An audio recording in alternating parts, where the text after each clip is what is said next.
Of the 7 corners and defensive backs on the Titans roster, only 3 stand above 6'2". Tall defensive backs stand out. Lane College senior Vernon Kearney has used his stature and speed to attract NFL scouts. Those numbers have landed him on the map. Vernon Kearney was a walk-on wide receiver his first 2 seasons at Lane College. But when Derek Burrows took over as head coach, Kearney's position and his luck began to change. Well, the first conversation we had was he was like, I need you to come to the dark side, which is the defense.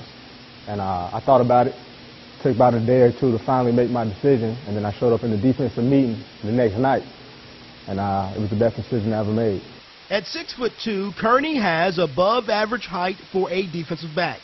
Those numbers and his time in the 40-yard dash impressed NFL scouts at the Solus Pro Day last April.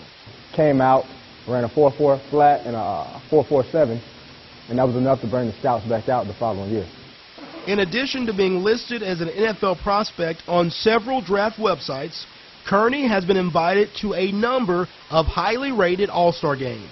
For Vernon Kearney, out of Lane College on the coverage. I went up against a lot of dudes from big schools like Notre Dame, Alabama, Clemson, etc. It was a good experience. I got a chance to start. The coaches thought I was good enough to start. I actually had a pass breakup in the end zone. Went against Michigan's wide receiver, Roy Roundtree. Now that he's on the NFL's radar, Kearney is determined to stay there. I just expect to go out, have fun, represent my school and my family well, and hopefully turn some more heads and get some more attention. Vernon has been invited to participate in the Texas versus the Nation All-Star Game on February 2nd.